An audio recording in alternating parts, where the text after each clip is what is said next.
ज्ञान के दीप जलाए,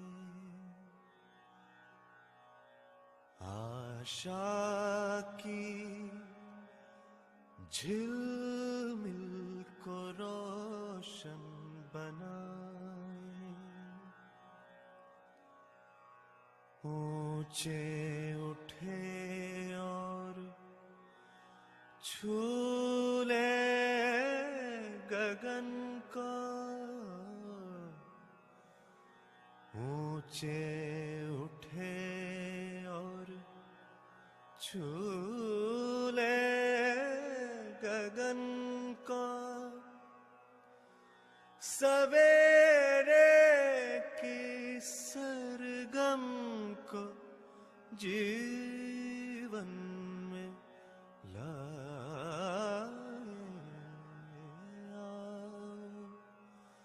ज्ञान के दीप जलाए। सुन लो दिशाएं बुलाने लगी हैं, हवाएं नए राग गाने लगी है। सभी को नमस्ते, सुप्रभात, हरिहर। बाबा जी को वंदन और बाबा जी के प्रति कृतज्ञता व्यक्त करती हूँ। योगेश भैया जी के प्रति आदर भाव। आज के इस मंगल मेला में मानवीय शिक्षण शोध संस्था अंतर्गत परिवार सहज अभ्यास केंद्रित ऑनलाइन 10 वर्षीय पठन कार्यक्रम में आप सभी का स्वागत करती हूँ। आज हमारे साथ जुड़े हैं मानव तीर्थ से अंकित भैया। हमारे इस कार्यक्रम के बारे में अंकित भैया को जानकारी देना चाहेंगे। यह पठन कार्यक्रम गत 6 महीने से चल रहा है और इस पठन कार्यक्रम में कुल मिलाकर 100 से ज्यादा अध्ययनार्थी जुड़े हैं भैया। तो उस पठन कार्यक्रम का एक हिस्सा यह है कि सायंकालीन सत्र में पुस्तकों का विधिवत पठन होता है। यह सारे अध्ययनार्थियों को 6 ग्रुप में विभाजित किया गया है और अभी तक विकल्प, अध्ययन बिंदु और जीवन विद्या एक परिचय, इन 3 पुस्तकों का पठन हो चुका है। और इसके आगे दर्शन, वाद, शास्त्र, इस क्रम से पठन जारी रहेगा। तो इसी श्रृंखला को आगे बढ़ाते हुए सुबह के सत्र में मार्गदर्शक प्रबोधकों को हम लोग आमंत्रित करते हैं और इसी कड़ी में आज हमारे साथ अंकित भैया एक सप्ताह के लिए जुड़े हैं और जीवन विद्या एक परिचय, इस पुस्तक पर आधारित प्रस्तुतियां भैया रखने वाले हैं। इन सार प्रस्तुतियों के माध्यम से अपना जीवन लक्ष्य क्या होना चाहिए, हमारी अंतर्दृष्टि और दृष्टिकोण, इसके बारे में स्पष्टीकरण, पुस्तक पठन को लेकर निष्कर्ष, व्यवहार में आने वाली चुनौतियों का सामना, हमारी समझ का विस्तार, नए कौशल और जीने में आत्मविश्वास, इन सारे मुद्दों को स्पर्श करते हुए हम सुनेंगे अंकित भैया की प्रस्तुति। तो मैं भैया से निवेदन करती हूँ कि अपना परिचय रखते हुए भैया अपनी बात को रखे। अंकित भैया।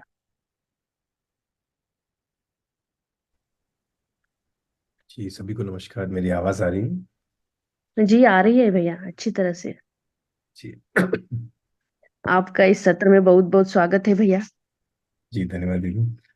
और प्रेरणा के पूरे जो मानवीय शिक्षण शोध संस्थान के सभी जो साथी हैं, प्रतिभागी हैं और इस गोष्ठी के सभी भाई बहन, सभी को मेरा नमन।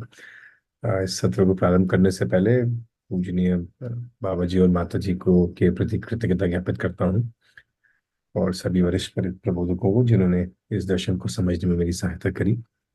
जी, बहुत अच्छा लगा कि आप सब इस लंबे पठन कार्यक्रम में लगे हुए हैं। गहन कार्यक्रम है और बहुत लंबे स्तर पे इसको रखा हुआ है, उससे हमारा लक्ष्य और दृष्टि बदलता ही है। जी, तो जैसे दीदी ने कहा कि मैं इस पुस्तक को, जीवन विद्या एक परिचय को, इसकी ऐसी सूचना मिली कि आप सब इसका पठन भी किए हैं, तो इसके बारे में कुछ प्रस्तुति रखते हुए आज लगभग 20-22 पेज के ऊपर थोड़ी प्रस्तुति रखूंगा, और इसको फिर आगे हम जिज्ञासा विधि से इसको आगे ले चलेंगे। संक्षिप्त में मेरा परिचय तो मेरा पूरा नाम अंकित पोगला है, और मूलतः मैं वैसे हैदराबाद का हूँ, तेलुगु हूँ, तेलुगु भाषी। पिताजी फौज में थे तो देश भर में रहा हूँ, और समाज सेवा या देश सेवा की एक भावना पहले से थी। पर देश सेवा की भावना बॉर्डर पे नहीं, देश के अंदर की काफी थी। समाज में जो असमानता है ये सब दूर हो जाए। कई सारी चीजें समाज में हम देखते हैं, उसको देखते ही संवेदनशीलता तो दौड़ती है, कहीं गरीबी देख के या असमानता देख के, इन सब चीजों को। तो 12वीं के बाद सोचा कि ह्यूमैनिटीज करके जर्नलिज्म या मीडिया कुछ ऐसा फील्ड पिकअप करेंगे जिससे समाज में कुछ परिवर्तन ला पाए, सार्थक परिवर्तन ला पाए, और भारत को एक एक सार्थक विकसित देश वैसे बनाने की कामना थी। उसी के साथ मैंने मीडिया की लाइन को टेकअप किया, और मेरा जो पढ़ाई रही है वो डॉक्यूमेंट्री फिल्म मेकिंग में रही है, जिसमें मैंने ज़्यादातर शिक्षा और पर्यावरण के मुद्दों के ऊपर फिल्में बनाई हैं। ये करते करते समाज में बहुत सारी अच्छी संस्थाओं के साथ जुड़ा हुआ। जो बिंदु रख रहा हूँ, मुझे लग रहा है ये इस पुस्तक से भी मेरी ये सीख बनी है। जो कई सारे बिंदु वैशाली दीदी ने भी साझा किए थे। कई सारे शिक्षण, कई सारे समाज सेवी संस्थाओं से देश भर में मैं जुड़ा, जो बहुत अलग अलग मुद्दों पे काम कर रहे हैं, जो और कुछ ऐसे मुद्दे हैं जो शायद हमारे स्कूल की 12 12 साल की स्कूलिंग में लगभग हम इनको देख ही नहीं पाते, हम इनसे पूरा वंचित हो जाते हैं। हम लोग कई बार अपने स्कूल और घर से ही जो उसी में ही हम लोग काफी व्यस्त हो जाते हैं, पढ़ाई में व्यस्त हो जाते हैं। और जैसे जैसे मैंने थोड़ा समाज सेवी संस्थाओं के साथ काम किया, तो ऐसे लगा कि समाज में बहुत सारी चीजें हैं जिसपे कई लोग लगे हुए हैं। सरकार उसको अकेले पूरा नहीं कर पा रही है, पर चाहे किसी नदी की सफाई हो, या देसी बीज का बचाना हो, या कोई ऐसा एक बड़ा बांध बन रहा है जिसके कारण बहुत लोग विस्थापित हो गए हैं। तो लद्दाख से लेकर महाराष्ट्र, तेलंगाना, गुजरात, मध्य प्रदेश, राजस्थान, उत्तरांचल, हिमाचल, कई सारे जगह पे कहीं पे बिजली की दिक्कत है, कहीं बहुत सारे लोग जो वैकल्पिक शिक्षा पे काम कर रहे हैं, वैकल्पिक ऊर्जा पे काम कर रहे हैं। काफी सारे लोगों से मिला, और मैं बहुत अच्छे लोगों से मिला, बहुत प्रेरणादायी लोगों से मिला, जिन्होंने अपना पूरा जीवन समाज को और सार्थक बनाने में, समाज को और समान बनाने में, समाज में जो त्रुटियां हैं उसको दूर करने में उन्होंने अपना जीवन लगा दिया। कुछ कुछ चीजें मुझे बाद में 1 2 3 साल में ही, जब मैं 21 22 से लेके 23 24 तक ही, जब मैं समाज सेवी संस्थाओं में था, देश के काफी सारे गांवों में घूमा, कुछ चीजें जो मुझे वहां पर छूना शुरू की, और कुछ सवाल भी बने। 2 3 सवाल थे। एक तो, और ये सवाल मेरे जीवन विद्या का जो परिचय सत्र था पहला, और उसके बाद जो कुछ अध्ययन सत्र किए और ये पुस्तक पढ़ी और ये दर्शन से परिचय हुआ, तो मुझे लगा कि वो मेरे सॉल्व हुए। पर एक ऐसा लगा कि मैं बहुत अच्छे लोगों को तो मिला हूँ, जिनकी भावना बहुत अच्छी है, जो समाज में कुछ अच्छा करना चाहते हैं, पर ऐसे लगा कि जितना ये सोच रहे हैं उतना ये कर नहीं पा रहे, जितना जितनी योग्यता होनी चाहिए, जितना समाज में बदलाव होना चाहिए, उतना हो नहीं रहा। तो ऐसा लगा कि भाव में कमी किसी के नहीं है, जिन लोगों को मैं मिला हूँ। पर फिर एक ये भी लगता था कि कई बार दो अच्छे लोग साथ में नहीं काम कर पा रहे। अपने अपनी अहंता हो सकती है, या अपनी दृष्टिकोण हो सकता है। दूसरा, मुझे लगा कि दृष्टि एक बहुत बड़ी चीज है। अ, अच्छी भावना पर्याप्त नहीं है। दृष्टि या समझ विकसित नहीं होने से व्यक्ति अच्छे भाव से काम कर रहा है, पर जो रिजल्ट है वो पूरा नहीं आ रहा। तो अंग्रेजी में एक कहावत है कि कल के जो सोल्यूशन है वो आज के प्रॉब्लम है। यानी कल जो समस्या का निराकरण हमने किया, या कल जो हमने समाधान समाज के लिए रखे, वो आज की समस्या बन गया। तो दूर की दृष्टि देखे तो कई जगह बहुत सारे अच्छे लोगों के बीच में मुझे उसकी एक कमी लगी, जिसके कारण जो आज वो किसी समस्या का सोल्यूशन देते हैं, वो कल कोई नए समस्या पैदा कर लेते हैं। और मुझे अपने अंदर मेरे लिए अपने अंदर एक प्रश्न बना कि क्या मैं भी ऐसा हो जाऊंगा कि मेरी दृष्टि अगर बहुत सीमित हो गई, ज्यादा विशाल नहीं हुई, तो जो आज मैं समस्या के हल के रूप में समाज के सामने रखता हूँ, चाहे प्रकृति के साथ हो, समाज के साथ हो, परिवार के साथ हो, ये कल एक और नई समस्या पैदा ना कर दे। जो कहावत है कि yesterday solutions are today's problems, तो मुझे लगा कि ऐसा मैं ना हूं, तो एक एक मोटिवेशन बना कि अपनी मानसिकता पे काम किया जाए।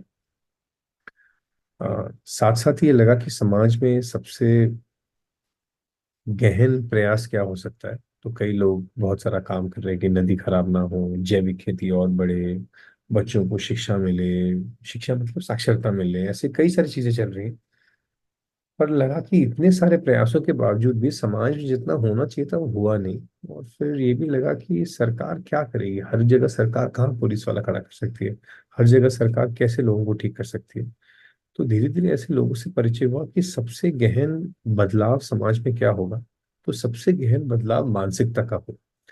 और किसी व्यक्ति की यदि हम मानसिकता पर काम करते हैं फिर उसमें जो परिवर्तन आएगा वो स्थायी है। पर यदि हम किसी की मानसिकता पर काम नहीं करते और सिर्फ उनके लिए कुछ हम उनको शिक्षा देते हैं या फिर हम उनको आजीविका का वो स्रोत दे देते हैं, तो व्यक्ति में वो स्थिरता नहीं रहेगी।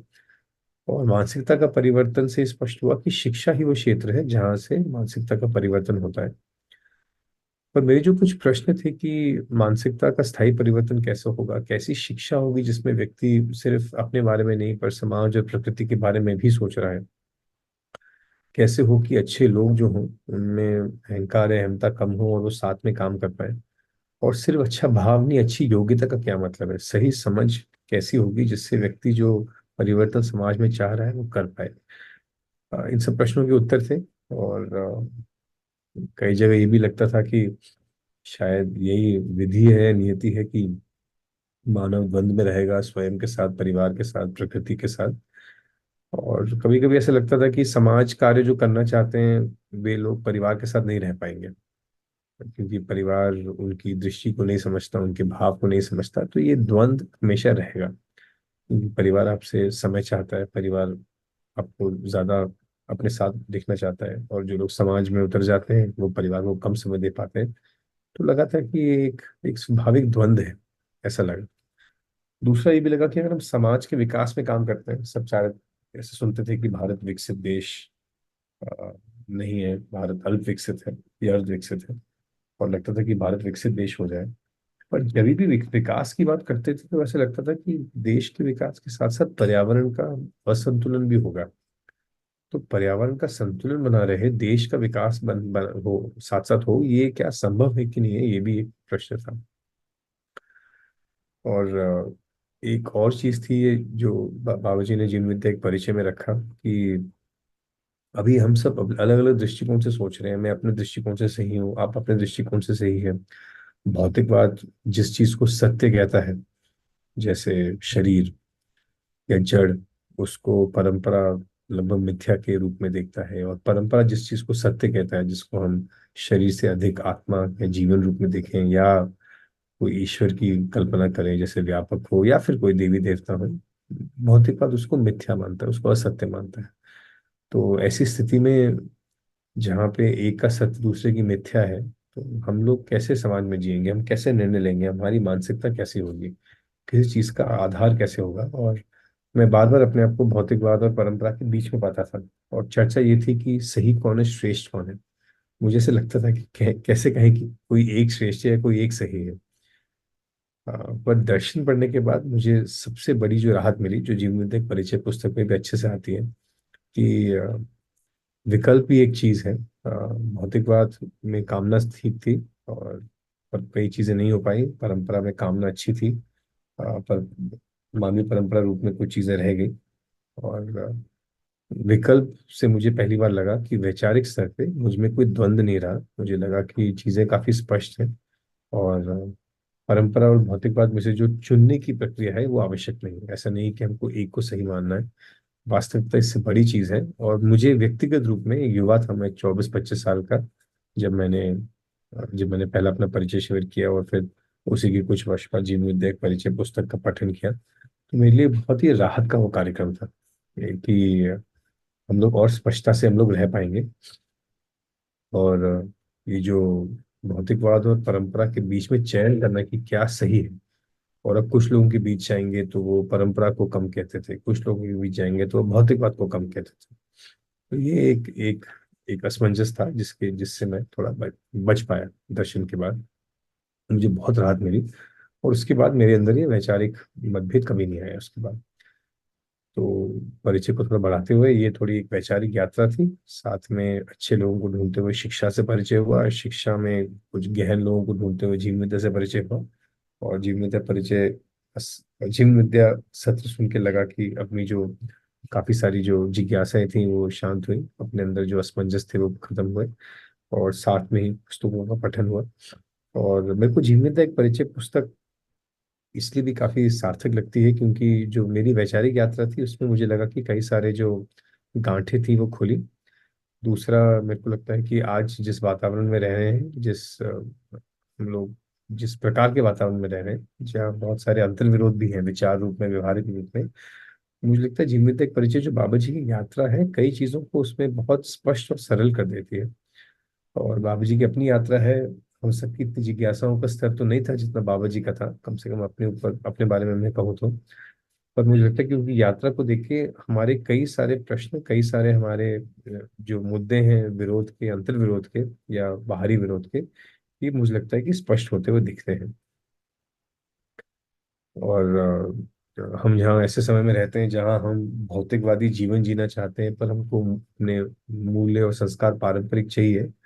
इस अंतर्द्वंद में ये हमको एक और स्पष्ट एक रास्ता आगे दिखाता। तो बस अभी इसी के साथ मैं, मेरी श्रीमती, हम दोनों, हमारा जीवन विद्या के साथ परिचय साथ में हुआ। हम लोग एक संस्थान सिद्ध में थे जहाँ जीवन विद्या के आधार पे कुछ काम कर रहे थे, फिर दिल्ली आए और दिल्ली में फिर और कुछ भागीदारी का अवसर मिला, जब भी बना अमरकंटक जाते रहे। छोटी में हमने काफी समय अध्ययन के लिए बताया और 2017 से मानवती आना शुरू हुआ। यहाँ प्रेरणा विद्यालय और संस्थान में कुछ भागीदारी होती रही। दिल्ली में भी हैप्पीनेस करिकुलम और जीवन विद्या में जो भागीदारी का अवसर मिला उसको किए, और अभी हम लोग अपने दोनों बच्चों के साथ मानव तीर्थ में रह रहे हैं। मेरी श्रीमती मृदु प्रेरणा विद्यालय को देखती है, मैं मानव तीर्थ के कैंपस में जो युवाओं के साथ भागीदारी है उसको देखता हूँ।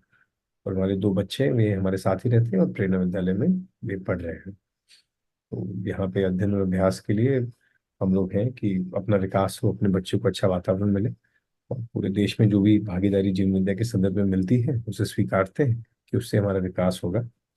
जी, इसी में थोड़ा वैचारिक यात्रा और परिचय को रखते हुए मैं भी पुस्तक की ओर बढ़ता हूँ। जी, मैं बस अभी शुरू के 20-22 पेज को सार रूप में रख देता हूँ कि यहाँ बात क्या हुई है।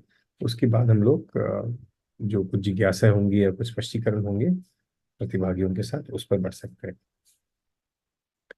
जी दीदी, मेरी आवाज स्पष्ट है दीदी? आगे बढ़ूं? जी भैया जी। जी। आवाज स्पष्ट है। तो जीवनित एक परिचय जो पुस्तक है आदरणीय नागराज जी द्वारा लिखी हुई है, इसमें जो शुरू के कुछ पृष्ठ हैं ये उनकी यात्रा की तरह काफी स्पष्ट है। ये बाबा जी का जन्म किस प्रकार के परिवार में हुआ। बाबा जी अपनी इसमें लिखते हैं कि 3 प्रकार की चीजें उनके परिवार में थी जिसको वो स्वीकारते हैं और जिसको श्रेष्ठ भी मानते हैं। बाबा जी के बार बार लेखन में एक चीज बहुत अच्छी दिखती है कि उन्होंने चीजों का पूरा मूल्यांकन हमेशा किया। तो जैसे जब बाबा जी अपने परिवार के बारे में बताते हैं तो वो कहते हैं कि उनका परिवार में 3 प्रकार की घोर चीजें होती थी। घोर सेवा होता था, घोर विद्वता होती थी और घोर श्रम था। यानी व्यवहार वाला पक्ष, विद्वान होने वाला पक्ष, बौद्धिक पक्ष और श्रम पक्ष, ये तीनों उनके परिवार में रहा। अक्सर हम देखते हैं कि कहीं घोर विद्वता है तो वहाँ घोर सेवा श्रम नहीं है, या जहाँ घोर श्रम है वहाँ विद्वता नहीं है। तो बाबा जी अपने पहले ही पृष्ठ में लिखते हैं कि शरीर यात्रा एक परिश्रमी, सेवाकारी, वैदिक, धर्मपरायण आर्यश्रेय परिवार में प्रारंभ हुई। बाबा जी अपने शरीर यात्रा में जो श्रम का हमेशा बने रहना, उनका विद्वता का पक्ष बने रहना और व्यवहारिक का सेवा का पक्ष बने रहना, इसका काफी सारा श्रेय अपने परिवार को में देते हैं। और मुझे काफी अच्छा लगा कि वैचारिक मतभेद होते हुए भी एक बहुत बड़ी सीख हमको बाबा जी के पहले ही पृष्ठ से मिलती है कि वैचारिक मतभेद हो ना हो, अपनी जो परिवार है, जहाँ भी हम रहते हैं, जिस समाज में रहते हैं, उसमें सार्थकता या अच्छी बात को पहचानना, इसको स्वीकारना और उसके साथ बने रहना, ये एक बात उनके पहली प्रश्न में आ जाती है। जो आगे का जो लेखन है उसमें ये स्पष्ट होता है, जैसे बाबा जी ने लिखा है कि घोर सेवा, घोर विद्वता, घोर श्रम होते हुए भी परिवार में जो रूढ़ियां थी उनसे उनको दिक्कत होती थी, उनको थोड़ी परेशानी होती थी, ये उनका दुख का पहला कारण बना। और उनको लगता था कि ये करो ये ना करो, ऐसे बैठना है वैसे बैठना है, ये जो रूढ़ियां थी कभी इसको पूर्ण रूप में स्वीकार नहीं पाए। और उनसे बुजुर्ग प्रसन्न नहीं रहते थे, और उनके अनुसार बुजुर्ग उनसे तृप्त नहीं थे, और वे बुजुर्गों के कथनी और करनी के भेद से खुद स्वयं भी तृप्त नहीं थे।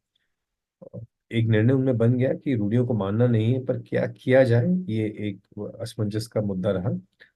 साथ ही उनको लगा कि बुजुर्ग उनको समझा नहीं पाए, और स्वयं में रूढ़ियों का नकारना भी हुआ। तो फिर आगे ये बना कि वेदांत को यदि समझते हैं, वैदिक विचार को, तो फिर जो उनके प्रश्न हैं उनको स्पष्टता मिलेगी। बाबा जी परंपरा के जो श्रृंगेरी शंकराचार्य के, उनका परिवार उनके अनुयायी थे। उनके परिवार में कई सारे बहुत श्रेष्ठ वेद मूर्ति थे। उनका परिवार भी एक वेद मूर्ति परिवार था। और उस परंपरा के काफी श्रेष्ठ लोगों को, शंकराचार्य इंक्लूडिंग, बाबा जी के परिवार के लोगों ने उनकी उनका शिक्षण भी किया था। तो इतने श्रेष्ठ परिवार में होते हुए भी, जहाँ ऐसा नहीं था कि वेद परंपरा को समझाने वाले लोग पर्याप्त नहीं थे, फिर भी बाबा जी में एक असमंजस बना रहा, एक अस्पष्टता बनी रही परंपरा को लेकर। उनको लोग वितंडावाद और कई सारे और शब्द के लिए उनका प्रयोग हुआ। वेदांत को जब समझने का प्रयास किया, जिसको हम वैदिक विचार कहते हैं, तो उसमें बाबा जी लिखते हैं कि कर्म किसको कहते हैं और उपासना किसको कहते हैं, और कैसे ज्ञान सर्वोपरि है। और कर्म, जैसे उन्होंने पुस्तक में लिखा है कि जिससे स्वर्ग मिलता है, वो एक, उनको कर्म कह रहे हैं। उपासना जो देवी देवता बनना है उसके लिए जो उपक्रम है, उसको कह रहे हैं। और ज्ञान सर्वोपरि है, ये तो है ही, ब्रह्म ज्ञान है जिसको पाना है, पर ज्ञान क्या है, इस पे भी उनके थोड़े प्रश्न रहे। तो ये उनको उत्तर मिला कि इसको समझना है तो समाधि की स्थिति को पाना होगा, इसी में सारे प्रश्नों के उत्तर होंगे। और परंपरा को लेके बाबूजी के कुछ और प्रश्न थे, जिसको हम देखते रहते हैं कि बंधन क्या है, मोक्ष क्या है, अ, कोई सत्य से मिथ्या कैसे पैदा होती है, जगत मिथ्या कैसे है। और जो अ, बंधन की परिभाषा वो ये है कि कैसे मायावश व्यक्ति बंधन में रहता है, आत्मा बंधन में रहती है, और आत्मा का ब्रह्म में विलय हो जाना है। अ, तो इस पीड़ा के साथ साथ वो बने रहे, और इसके साथ काफी सारे क्रम हुए, कुछ जीव विद्या परिचय में है, कुछ नहीं है, जो दिव्य पथ में भी है। कि गुरु जी के पास उनके उनके परिवार वाले उनको लेके गए, काफी दुखी थे वो बाबा जी के रहन सहन से, उनके विचार से। और जब गुरु जी के चरणों पे इनका सर को झुका के रखा गया, तो बाबा जी खुद के लिए, उनके लिए काफी बड़ी घटना रही, कह रहे हैं। उसके बाद वो खूब रोए और खूब दुखी रहे कि उन्होंने परिवार को भी, परिवार का सम्मान नहीं बना के रखा। आगे की यात्रा में खूब बीमार हुए, फिर कुछ सीखने समझने का प्रयास हुआ, फिर बनारस गए। अलग प्रकार का जीवन वहाँ उन्होंने व्यतीत किया, 1 वर्ष गुरु जी के आदेश पर, फिर वापस आए। और फिर साथ साथ में कई चीजें करते हुए गुरु जी ने उनको ये कहा कि आपको अगर अपने प्रश्नों का उत्तर करना है, तो फिर आपको आप नर्मदा किनारे जाके भजन कीजिए। इसी के साथ साथ कुछ समाज से बाबा जी की अपेक्षाएं बनी। जब स्वतंत्रता की बात आई, तो बाबा जी कह रहे हैं कि 44 से 46 तक उनके लिए, उनके भीतर समाधि के लिए तत्परता बनी। और स्वतंत्रता जब हुआ तो लगा कि जो संविधान बनेगा, उसमें उनकी एक आशा थी कि मानव का मूल्यांकन कैसे होगा, और सही मानव क्या है और सही आचरण क्या है, ये उसमें स्पष्ट होगा। उसी समय जो संविधान फाइनली बना, उससे उनको निराशा हुई कि मानव का सही मूल्यांकन नहीं हो पाया। तो ये बाबा जी की यात्रा में दिखता है कि परंपरा से जो उनकी अपेक्षा थी, उनको जो स्पष्टता चाहिए थी, उनको उस वक्त नहीं मिली। साथ ही परिवार से लगा कि ये असमंजस था कि मैं नहीं समझ पा रहा हूँ, वो लोग समझा नहीं पा रहे, ये रहा। और इतने श्रेष्ठ परिवार में होने के बाद भी जो प्रसन्नता का स्तर था, वो उनको लगा कि पूरा नहीं था। साथ ही में एक और, बाबा जी के साथ कई सारे हम लोग सुनते हैं कि उस समय के देश के कई सारे वो प्रख्यात या कई सारे विद्वान लोगों को मिले भी, फिर भी उनको लगा कि उनके कुछ प्रश्नों के समाधान नहीं हुए। साथ ही में जो संविधान है, जब वो भी, उससे भी लगा कि संविधान से जो स्पष्टता थी वो नहीं मिली, मानव का सही मूल्यांकन नहीं हुआ। संविधान में ये स्पष्ट है कि क्या गलत है, क्या वायलेशन है, और संविधान में ये स्पष्ट नहीं है कि मानव का सही मूल्यांकन क्या होगा। इसने राकेश के साथ गुरु जी के और अपने श्रृंगेरी मठ के गुरु जी पूजनीय चंद्रशेखर भारती जी के आदेश अनुसार वे अमरकंटक आए। और उन्होंने फिर अमरकंटक में 1950 से समाधि का क्रम शुरू किया। समाधि के क्रम में बाबा जी ने पहले पारंपरिक रूप में समाधि का आगम तंत्र उपासना है, उसके साथ जो न्यास की पद्धति है उसको उन्होंने फॉलो किया। और उनके जो लेखन में आता है कि समाधि की स्थिति उनको प्राप्त हुआ, जिसको हम पढ़ चुके हैं, कि जिसमें उनको शरीर का, समय का और स्थान का, ये तीनों चीजों का बोध नहीं था। समय का बोध हट जाता है समाधि की स्थिति में, स्थान का और काल का बोध नहीं रहा उस समय। अ, पर फिर भी उनको लगा कि समाधि की स्थिति उनके लिए तृप्तिदायक नहीं रही। ये बाबा जी जीवनोदय एक परिचय पुस्तक में भी लिखते हैं। और एक बार मेरे सामने भी किसी ने उनको पूछा कि बाबा जी, परंपरा में इतने सारे लोग समाधि की स्थिति पाके अपने आप को उस समय पे तृप्त अपने आप को देखे, पर ऐसा, या उनकी जो भी चाहना थी या जो भी उनकी इच्छा थी ज्ञान की या किसी की, वो पूर्ण होती हुई दिखी, तो ऐसा क्यों हुआ कि आपको जब समाधि की स्थिति प्राप्त हुई तब आपको वो स्थिति फिर भी कम लगे? तो बाबा जी ने कहा कि जब मैंने अपनी जिज्ञासा को मैंने जब समाधि की स्थिति में रखा, तो समाधि की स्थिति की जो भी लक्षण है परंपरा में, वो तो मुझे लगा कि जो उसको रीइंफोर्स किया, उसको वैलिडेट किया, वो तो उनको लगा कि वो तो मैं पा चुका हूँ। पर जो उनकी जिज्ञासा रही, जो उनके प्रश्न रहे, वो उनको लगा कि उसके उत्तर उनको नहीं मिले। तो तब उनको लगा कि समाधि की स्थिति तो प्राप्त हो गई है, पर क्या इसको ज्ञान की पूर्णता कहेंगे या नहीं कहेंगे, ये उनके अंदर एक बना रहा। इसी क्रम में एक दुविधा तो थी, क्योंकि परंपरा ने जो मार्ग प्रशस्त किया था उसको पूरा करने के बाद भी, समाधि की स्थिति के बाद भी कुछ उत्तर शेष रह गए। तो फिर जैसे बाबूजी लिखते हैं कि उन्होंने एक संयम की प्रक्रिया की, जो पतंजलि के योग सूत्र में उन्होंने एक प्रक्रिया को लिया और उसको प्रयोगवश, उसको जैसा था उसको वैसे नहीं किया, कुछ प्रयोगवश उसको आगे पीछे करके किया। और एक प्रक्रिया जिसके बाद बाबूजी कहते हैं उनको फिर अस्तित्व का दर्शन हुआ। उनको तीन चीजें स्पष्ट हुई: अस्तित्व क्या है, जीवन क्या है, और मानव को कैसे रहना, मानवतापूर्ण ज्ञान। और ये स्थिति जो कई वर्षों बाद उनको प्राप्त हुई, इसमें बहुत सारा प्रयास रहा, बहुत सारा उनका बाबूजी का पुरुषार्थ रहा। उसके बाद उनको लगा कि उनके प्रश्नों के उत्तर उनको हो गए, और इसी समय पे, उस समय पे उसको वेरीफाई करते हुए उनको लगा कि उनको ज्ञान की स्थिति को पा चुके हैं। और उसमें फिर इस जीवनोदय परिचय में, पुस्तक में एक अलग फिर एक अ, भाग शुरू होता है, जहाँ पे उनको अस्तित्व कैसा दिखा, उन्होंने इसको देखा। और जीवन कैसे परमाणु रूप में है, उनको हम भौतिकवाद में पढ़ते ही हैं पढ़ाई में कि बहुत सारे एटम्स हैं या एलिमेंट्स हैं जिनको मेंडली पीरियोडिक टेबल में हमने देखा है। तो बाबा जी ने कई सारे परमाणु को कतार में देखा जो गठनशील है, और उसमें उनको एक परमाणु देखा जो गठनपूर्ण है, जो तृप्त है, और उसी को उन्होंने जीवन रूप में पहचाना। तो ये स्पष्ट हुआ कि जीवन क्या है, उसका स्वरूप क्या है, और जीवन क्या चाहता है, शरीर के माध्यम से स्वयं को प्रमाणित करना चाहता है। और बाबा जी तीन चीजें लिखते हैं कि जीवन जीना चाहता है, फिर वो सुखी होना चाहता है, प्रमाणित होना चाहता है ना। और बहुत सुंदर क्रम में उनको जो रचना क्रम और विकास क्रम देखी कि धरती का बनना, उसके बाद चारों अवस्थाओं का बनना, उसकी दिशा क्या है। साथ ही में विज्ञान में देखते हैं कि जो विज्ञान कैसा देखता है कि जो जानवर बन रहे हैं, उस पर मानव शरीर बना है, इसका लक्ष्य क्या है, इसका उद्देश्य क्या है, ये बढ़ किस तरफ रहा है, ये रैंडम है, कुछ भी घटना हो रही है, कि इसकी एक दिशा है इसके। और इस तो जो विज्ञान ने अभी अस्तित्व को अस्थिर और अनिश्चय और इसकी दिशा क्या है ये स्पष्ट नहीं है, ऐसा बताया। तो हम जब दर्शन का अध्ययन करते हैं और देखते हैं कि मानव शरीर का बनना इस रचना क्रम का एक भाग रहा है, धरती पर इस व्यवस्था का होना कि कैसे पदार्थ से प्राण, प्राण से जीव अवस्था, ऐसा शरीर का बनना जिसमें हम कहते हैं कि एक समृद्ध मेधस है। वो एक और क्योंकि हम जैसे बाबा जी वर्णन करते हैं कि अस्तित्व में उनको दिखा, अस्तित्व में उनको प्रकृति और व्यापक दिखा। व्यापक हर जगह है, उसमें प्रकृति संपृक्त है। और प्रकृति में दो प्रकार की वास्तविकताएं दिखी, एक चैतन्य दिखा और एक जड़ दिखा। तो जड़ हम देख सकते हैं कि पदार्थ अवस्था भिन्न धातु और मणि और पत्थर, पानी, वायु, इन सब के साथ अलग अलग गैसेस बनते बनते एक प्राण अवस्था बनी, जिसमें एक कोश है, कोशिका है, सेल है, जिसमें श्वसन प्रश्वसन होता है। और इसी के साथ चलते चलते आगे जीव शरीर बना। यहाँ पे बहुत सुंदर एक चीज है कि इसी में हम शुरू में देख लेते हैं कि भी विज्ञान में एक बात है कि लाइफ या प्राण या जिंदा किसको कहते हैं। तो कई लोग कहते हैं कि एक पेड़ भी है, पौधा भी सांस लेता है तो वो जिंदा है, और एक मानव शरीर भी सांस लेता है, और जीवन भी सांस, और जीव शरीर भी सांस लेता है। तो क्या हम तीनों को एक जैसा देखेंगे कि अलग अलग देखेंगे? फिर भी कुछ चीजें हमको प्राण अवस्था में दिखती हैं जो हमको जीव अवस्था में नहीं दिखती। जैसे हमारे कई युवा आते हैं, वो पूछते हैं कि पौधों में भी तो जीवन होता है, और क्योंकि वो सांस लेते हैं, उनमें श्वसन प्रश्वसन है, उनमें ग्रोथ होता है, पुष्टि होती है।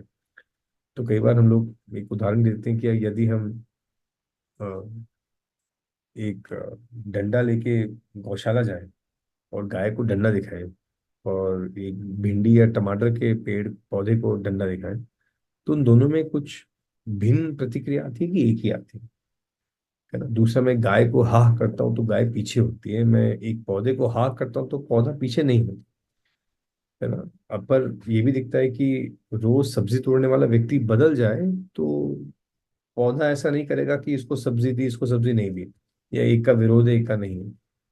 पर दूध दुहाने के लिए यदि रोज व्यक्ति हम बदलते हैं तो दिखता है कि गाय का दूध कम हो जाएगा, गाय को समय लगता है उस व्यक्ति के साथ एडजस्ट करने के लिए। तो एक अलग क्रिया दिखती है। तो एक बहुत सुंदर, जो एक बहुत ही सुंदर वर्गीकरण जो अस्तित्व की क्रियाओं के अनुसार बाबा जी ने देखा। तो उन्होंने कहा था कि उनको प्राणावस्था की, पदार्थ अवस्था, प्राणावस्था, जीव और ज्ञान, चारों अलग अवस्थाएं दिखती हैं। और प्राणावस्था में श्वसन प्रश्वसन दिखता है, पर जीवन जीव शरीर से दिखता है, और इसी में जो जीने की आशा है, वो जिंदा रहने की आशा है, वो जीव अवस्था से दिखती है, वो प्राण अवस्था में नहीं दिखती। तो ये बहुत अच्छा है। एक आजकल एक जो वैचारिक या एक दार्शनिक प्रश्न है आज के समाज में कि प्राण अवस्था और जीव अवस्था और ज्ञान अवस्था में क्या फर्क है। यहाँ पे हम देखते हैं कि बहुत अच्छे से वो समाधानित होता है कि श्वसन प्रश्वसन से ही वो उसमें हम प्राण तो कहेंगे, पर हम जीवन देखेंगे, वो जीव शरीर से शुरू होता है। और एक ऐसा प्रकृति में एक बहुत सुंदर डिजाइन है जिसमें एक ऐसे मेधस की रचना हुई। हम इनमें देखेंगे कि कुछ कीड़े मकोड़े हैं या स्वेदज है जिनमें ब्रेन तो बन गया और एक डेवलपमेंट हुआ है, पर इसमें जीवन नहीं है, जिनको हम स्वेदज कहेंगे या कीड़े मकोड़े कहेंगे। साथ ही में कुछ फिर ऐसे शरीर हुए जिनमें एक समृद्ध मेधस बना। ये मेधस अभी इतना सक्षम है, इतना पावरफुल है, और जड़ के रूप में सबसे सूक्ष्म वास्तविकता है इस धरती पर, यह अस्तित्व में। और मेधस में ये पावर है कि ये उसमें ताकत है कि एक चैतन्य इकाई के संकेतों को ग्रहण कर सकता है और संकेतों का प्रसारण कर सकता है। और मेधस एक कनेक्टिंग पॉइंट बनता है प्रकृति की दो वास्तविकताओं का, जड़ और चेतन। ये एक ही वास्तविकता है जो जड़ और चेतन दोनों को कनेक्ट कर सकती है। तो मेधस, एक समृद्ध मेधस का बनना, और मानव शरीर में पूर्ण मेधस का बनना, जिसमें जितनी भी जीवन में कल्पनाशीलता है, जितनी भी दसों क्रिया है, उसको व्यक्त कर पाना शरीर के माध्यम से और समझना पूरे अस्तित्व को, ये मानव शरीर में संभव है। तो ये बाबा जी को दिखा, और इसी के साथ साथ फिर बंधन समझ में आया क्या है, नासमझी और भ्रमी बंधन है, और मोक्ष समझ समझ होना और ज्ञान होना है। और साथ साथ में राष्ट्रीय चरित्र की स्पष्टता, जो बाबा जी के लिए बहुत बड़ा मुद्दा था कि मानवता या मानवीयता ही चरित्र का आधार है, मानवीयता पूर्ण आचरण ही चरित्र का आधार है, और इसी के आधार पे राष्ट्रीय चरित्र होगा, और यही संविधान का आधार है। तो गलत क्या है, इससे संविधान नहीं स्पष्ट होता है सिर्फ, पर सही क्या है, वास्तविक क्या है, मानव के लिए तृप्तिदायक क्या है, उससे स्पष्ट होता है। इसी को फिर बाबा जी कहते हैं कि व्यक्ति को समझदार होने की आवश्यकता है, या ज्ञान होने की आवश्यकता है, और एक विकल्प की आवश्यकता है। दूसरा, इसमें बहुत सुंदर तरीके से बाबा जी ने आज की जो अव्यवस्था है, जिसको शक्ति केंद्र शासन कहते हैं, उसकी बाबा जी ने अच्छी समीक्षा करी। और इसमें मुझे लगता है कि मेरे लिए भी एक व्यक्तिगत एक बहुत बड़ी राहत मिली। में से कई लोगों को ऐसे लगता होगा कि जिंदगी में हमको पहले ये स्पष्ट हुआ कि क्या नहीं करना है, और बाद में स्पष्ट हुआ कि क्या करना है। मैं कई युवाओं से बात करता हूँ तो उनके साथ भी ऐसा था, और मुझे लगता है कि बाबा जी इसको जीवन विद्या एक परिचय में बहुत अच्छे से रखते हैं कि मानव ने गलती की पहचान करी पर सही की पहचान नहीं हुई, कि क्या गलत है उसको पहचान लिया पर सही की पहचान नहीं हुई। तो मुझे भी क्या गलत है ये दिखता था, जैसे अन्याय क्या है ये स्पष्ट है, पर न्याय क्या है स्पष्ट नहीं है ना। प्रकृति के साथ शोषण क्या है स्पष्ट है, पर संवर्धन क्या है ये स्पष्ट नहीं है। हमको दिखता है कि संग्रह है, ये व्यक्ति के पास ज्यादा सुविधा है, इसकी उसकी आवश्यकता नहीं है, पर समृद्धि क्या है ये स्पष्ट नहीं है ना।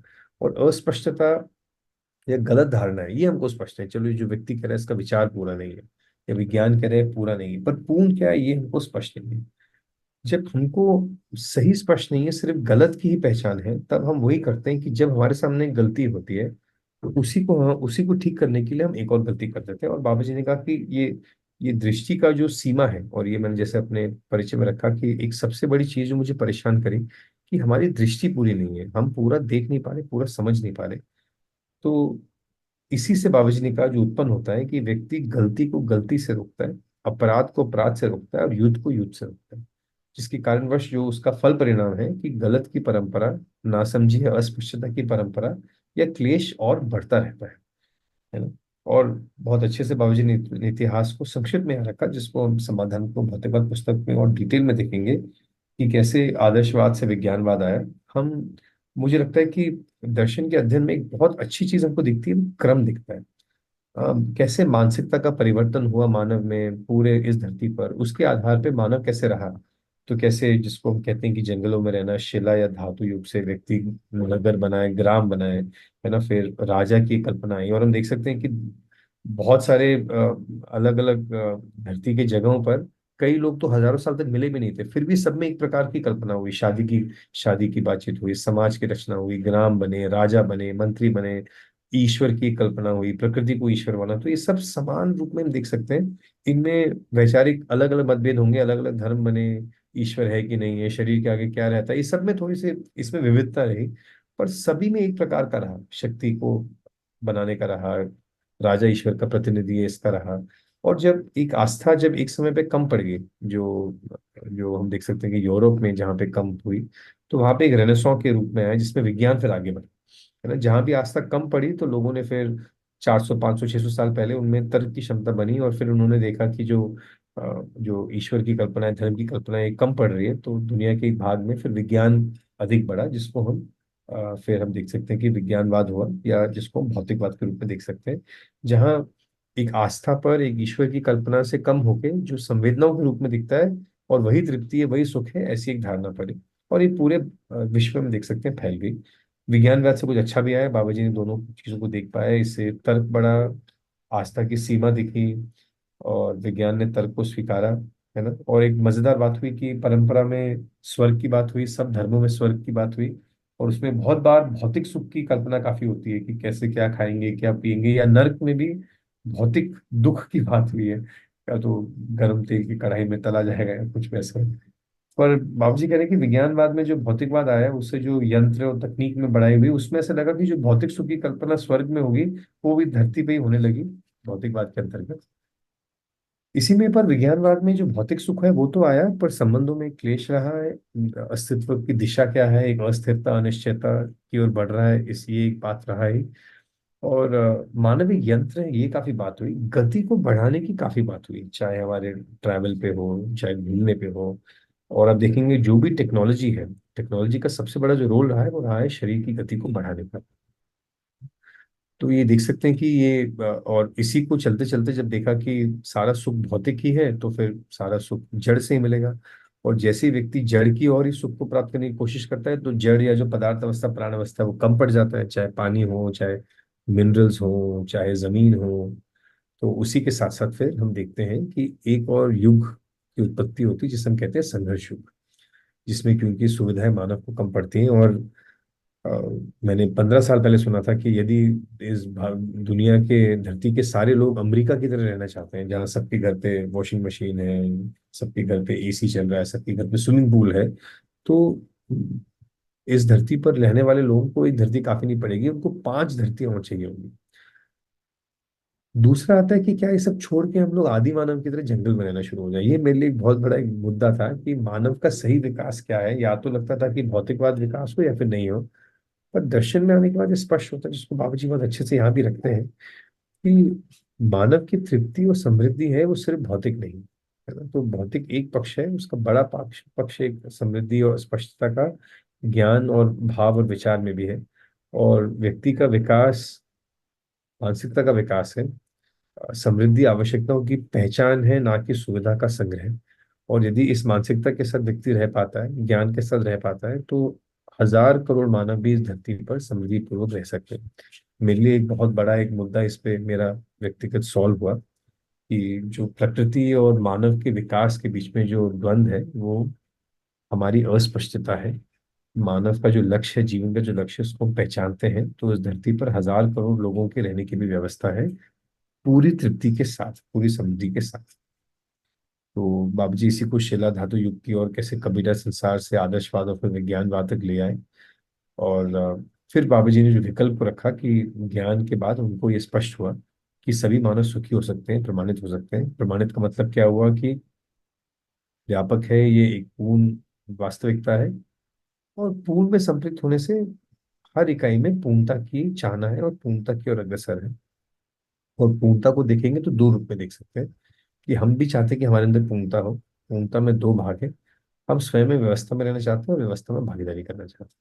और प्रकृति की हर एक इकाई, चाहे कोई ग्रह गोल है, चाहे चांद हो, तारे हो, ये धरती हो, या कोई भी और धरती हो जो यहाँ से करोड़ों लाइट ईयर्स दूर रहेगी, जहां भी होगा उसमें हर इकाई स्वयं में व्यवस्था और व्यवस्था में भागीदारी करना चाहती है।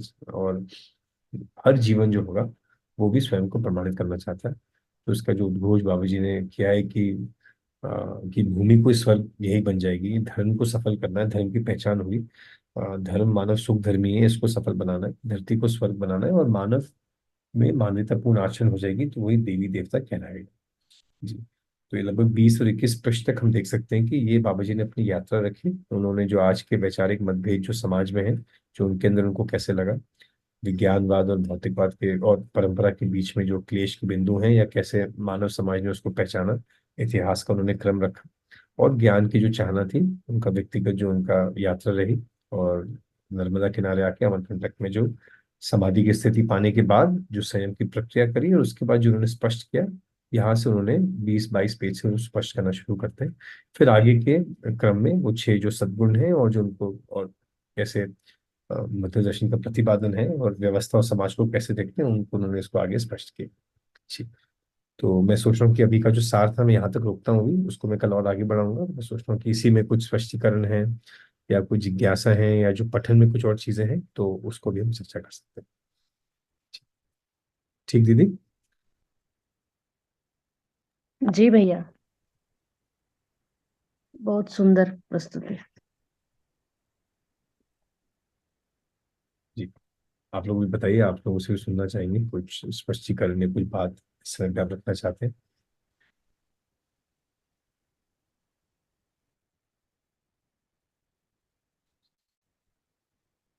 अंकित भैया। नमस्ते दीदी। सभी को नमस्ते। मैं जया दीदी, ग्राम परडा से। नमस्ते दीदी। भैया, हमारे पठन में एक हमें प्रश्न निर्माण हुआ था, उस पे थोड़ा प्रकाश चाहिए हमें। अ, वैसे तो ये पेज नंबर 70 पर हम पढ़ रहे थे, तो क्या हम ये पूछ सकते हैं? हाँ जी दीदी, बिल्कुल। हाँ, तो भैया हमने ये पढ़ा है कि तर्क विधि से और घटना विधि से यह सिद्ध हो जाता है, तात्विक विधि से, तर्क विधि से, व्यवहार विधि से मानव के लिए वस्तुओं का उपयोग सिद्ध होता है। तात्विक विधि से हम सुखी होना चाहते हैं, हम सुखी होते हैं, तात्विक विधि रूप में हम व्यवहारिक हो गए हैं। उसको प्रमाणित करने के लिए हम व्यवहारिक होते हैं, यही तर्क विधि है। इस ढंग से तर्क, तात्विक और व्यवहारिक विधि से आदमी प्रमाणित होने की बात आती है। तो भैया ये जो है तर्क, तात्विक और व्यवहारिक विधि, इस पर थोड़ा प्रकाश हमें डालने की अपेक्षा लगती है। ठीक दीदी। दीदी ये पुराने पुस्तक में 70 नंबर पृष्ठ है कि ये नए वाले में? नहीं जो नहीं, नए वाले। नए वाले में, ठीक नए को। ठीक। ठीक। हाँ जी, मेरे पास वो पुराने वाली पुस्तक है, मैं कल नई वाली कर लेता हूँ। तो आपने जो प्रश्न किया जय दीदी, उसमें ये आया कि हम तात्विकता, तार्किकता और व्यवहारिकता किसको कह रहे हैं? जी जी, यही है ना प्रश्न जी उसमें? जी जी। जी। और जी। तात्विक विधि रूप में हम व्यवहारिक हो गए, हम्म, ये नहीं समझ में आया। ठीक। जो पहला लाइन है वो कह रहे हैं कि तात्विकता के साथ व्यवहारिकता कैसे जुड़ती है। जी जी। और तर्क के साथ ही कैसे पूरा होता है, प्रश्न यही ना दीदी? और व्यवहारिक विधि। हाँ जी, वो मेरे अंदर ना वो जो मैं देख रहा हूँ कि उसका संदर्भ कहाँ है, मैं कुछ बात तो रख देता हूँ। ये नई वाली पुस्तक में कितने प्रश्न हैं दीदी वैसे? उसमें थोड़े कम है 70। ना? 70 है। 70। और नहीं नहीं, ये टोटल ज्यादा है। हमारी जो जिज्ञासा है वो 70 पेज पर है, 70। ठीक। वैसे 120 है। 120, ठीक है। ये होगा।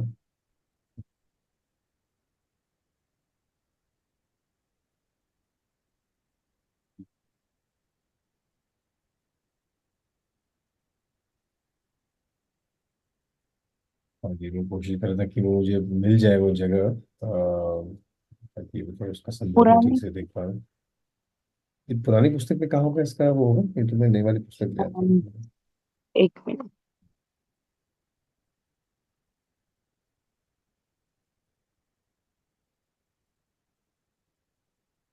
जीवन का स्वरूप में है भैया।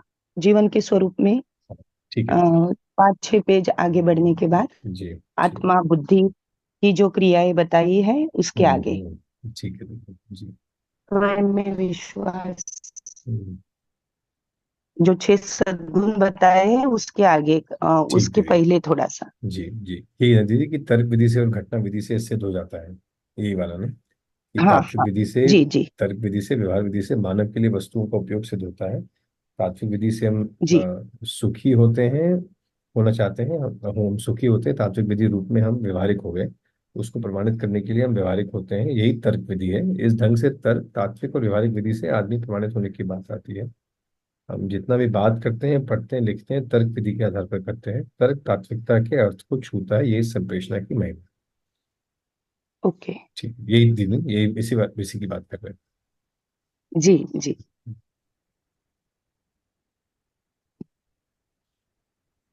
तो पहले तो मुझे लगा कि ये तीनों विधियां क्या है, और हम जैसे हम परिभाषा संहिता को भी खोलेंगे तो हर चीज की हमको बहुत सारी परिभाषा दिखेंगे। तो ये भी दिखता है कि बाबा जी ने दर्शन को 3 भाषाओं में लिखा है, एक तात्विक कह रहे हैं, एक तार्किक कह रहे हैं, व्यवहारिक कह रहे हैं।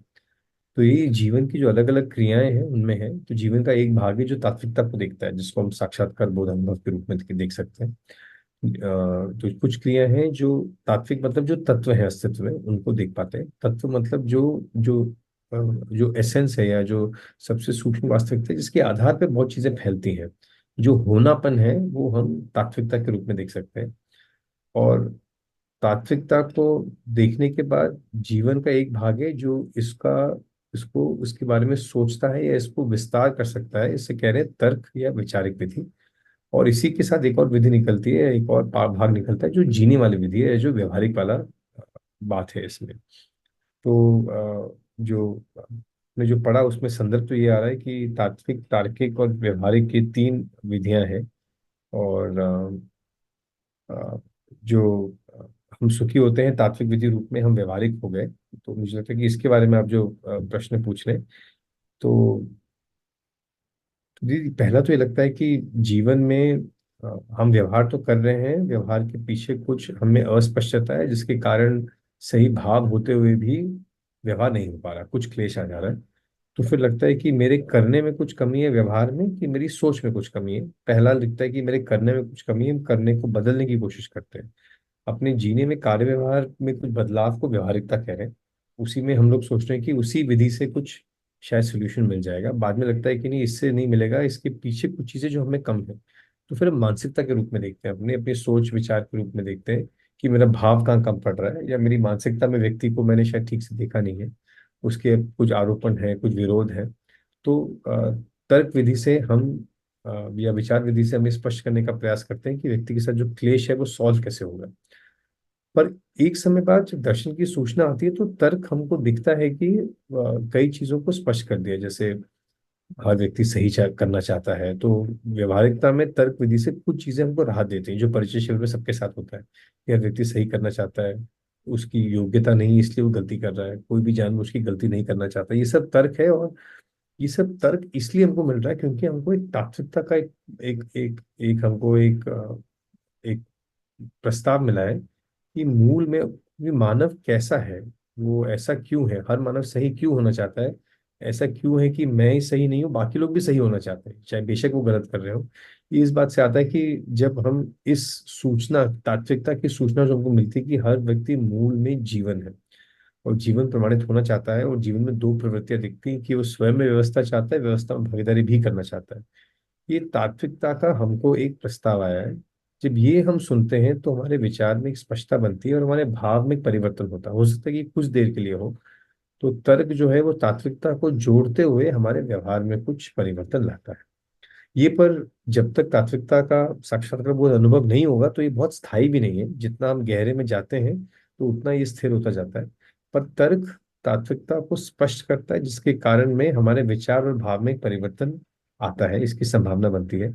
और जैसे जैसे हम अध्ययन और करते हैं, तात्विकता से और परिचय होता है, तो विचार में हमारे जो और विचार वो आयाम है जो तात्विकता और वो जो साक्षात्कार बोध और फिर जो व्यवहारिकता है उसको जोड़ता है ना। साढ़े चार क्रिया ही है जिसको विचार आयाम कहते हैं। जो अस्तित्व क्या है साक्षात्कार बोध अनुभव में, वो चित्त के माध्यम से चित्रण तक आता है। तो हमारे चित्रण जो होता है अस्तित्व सहज होते हैं, हम पूर्वकता को पहचानते हैं, हम मूल्यों का साक्षात्कार हमें हो चुका है, हम सातों संबंधों को देख पाते हैं, हर समय पे उपयोगिता पूर्वकता को देख पाते हैं। और फिर उस अनुसार जो हमें विचार में फिर हमारे जो मन जो चयन होता है साढ़े चार क्रिया के द्वारा, उसमें गलतियां नहीं होती हैं। तो आपने जो पूछा दीदी उसका तो मुझे लगता है कि तात्विकता और व्यवहारिकता को जोड़ता है। तात्विकता का पुट होने से तार्किकता में एक स्पष्टता बनती है, मान्यताएं घटते हैं, पूरे खत्म नहीं होते पर घटते हैं। और धीरे धीरे अध्ययन होने से तर्क क्षमता और बढ़ती है, उसमें मानसिकता की सफाई होती है, पवित्रता बनती है, और फिर जीने में उस प्रकार से एक समाधान के रूप में प्रस्तुत होते हैं। जी दीदी दीदी, एक मैं इतना रख रहा हूँ, आप बताइए दीदी क्या रह गया है, फिर उसको और देखते हैं। नहीं, स्पष्ट हो गया है भैया। जी जो तर्क हम करते हैं जी उसकी दिशा अगर सही है तो हम तात्विकता को छूते हैं। तो तर्क करने के लिए भी हमें पठन आवश्यक है, या पूरा जो वाङ्मय है उसका जो चित्रण है वो हमें बना हुआ चाहिए। ये ठीक है भैया? बिल्कुल ठीक दीदी, क्योंकि दीदी तर्क एक समय पे तर्क का धरातल, तर्क अपने धरातल को स्पष्ट नहीं कर पाता। वो एक और सूचना या अध्ययन का ही कर पाएगा। जैसे दीदी मैंने माना कि मानव मांसाहारी है, आपने कहा मानव शाकाहारी। तो दीदी हम लोग हम्म 50,000 तर्क दे सकते हैं, पर कुछ देर बाद वो कहीं ना कहीं तात्विकता पे ही जाएगा। तो ये सवाल आएगा कि हम कैसे कहें कि मानव शाकाहारी है या मांसाहारी है। तो 50 तक मैं दे सकता हूँ, 50 तक आप देंगे, तो कहीं ना कहीं अस्तित्व में कुछ ऐसी चीज को हमको पकड़ना होगा जिसके आधार पर हम स्पष्ट कर पाएंगे कि ये मुद्दा हल कैसे होगा। तो मैंने कई लोगों हम्म को इतने दिन सुना है पर अभी तक ये स्पष्ट नहीं हो पाया। जैसे मानव को विवाह करना चाहिए कि नहीं करना चाहिए, ये भी एक बड़ा मुद्दा है जो तर्क के लेवल पे आदमी हर प्रकार का दे सकता है कि देखिए जानवरों में तो शादियां नहीं होती, जानवर कपड़े नहीं पहनते। कई लोग कहते हैं जानवर में शादियां नहीं होती, तो मैं कहता हूँ कि जानवर तो ना कपड़े पहनते हैं, ना भाषा पूछते हैं, ना उनको भोजन में वैरायटी चाहिए, ना उनको अलग अलग रंग चाहिए। तो हम सिर्फ शादी पे ही क्यों करते हैं, बाकी सब भी हमको देखना चाहिए कि हम भिन्न हैं। तो पर दीदी ये भी दिखता है, जैसे आपने कहा कि अगर कुछ तात्विकता का पुट नहीं रहा तो तर्क वो बेलगाम को घोड़ा है, जी। और वो इतना दौड़ता है, और फिर व्यक्तियों में समाधान भी नहीं होता, ना स्वयं में ना दो लोगों के जो उनका जो हम्म शास्त्रार्थ या तर्क का चल रहा है। वास्तविकता का एक प्रपोजल आता है, जैसे एक इसमें तर्क तर्क का सॉल्विंग ये हुआ कि शरीर की बनावट कैसी है, ये एक तात्विकता है। शरीर की बनावट हम्म शाकाहारी है कि मांसाहारी है, ये एक तात्विकता है। फिर भी इसमें भी दिखता है कि मानव दोनों प्रकार के आहार को ले सकता है। फिर ये सॉल्व तभी होता है कि जीवन का प्रयोजन क्या है, किस प्रकार का भोजन शरीर के लिए है। और दिखता है कि व्यवस्था को देखें या प्रिय को देखें या हित को देखें। तो फिर एक और आता है कि हर जीवन जीना चाहता है, तो उसको देखेंगे तो फिर लगता है कि ऐसे एक शरीर का वो आहार मान लेना जो खुद भी जीना चाहता है, ये क्या हम्म व्यवस्था के संदर्भ में है कि नहीं है। तो जीवन और शरीर जीवन प्रमाणित होना चाहता है, ये जब तात्विकता आती है तो तर्क को एक दिशा मिलती है। तो तर्क तो एक टूल है, पर तर्क समझ नहीं है। तात्विकता समझ है, फिर तर्क उसको फैलाता है। और उल्टा भी है कि अगर हम अध्ययन के क्रम में हैं तो जो चित्रण है हमारे वो अस्तित्व सहज बनते हैं, तो तर्क मजबूत होता है, कंफ्यूज नहीं होता और उसको अपने जीने में फैलाने जाता है। पर ये सबसे बड़ा है कि हमारे पास कोई अस्तित्व का एक प्रपोजल या प्रस्ताव है कि नहीं है। वो नहीं होगा, तात्विकता मिसिंग होगी, तो तर्क फिर सॉल्व नहीं हो पाएगा। हम लोग कई तर्क करते रहेंगे पर हम्म उस पे कहीं संतुष्टिदायक हम कहीं पहुंच नहीं पाएंगे। जी जी जी जी जी भैया, धन्यवाद। जी।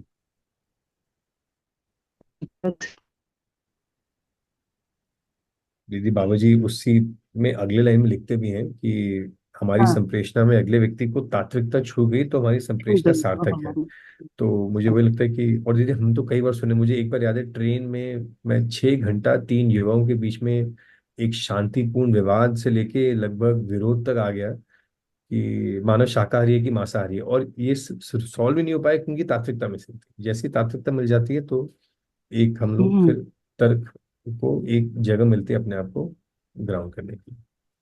जी जी। जी जी, सही बात है।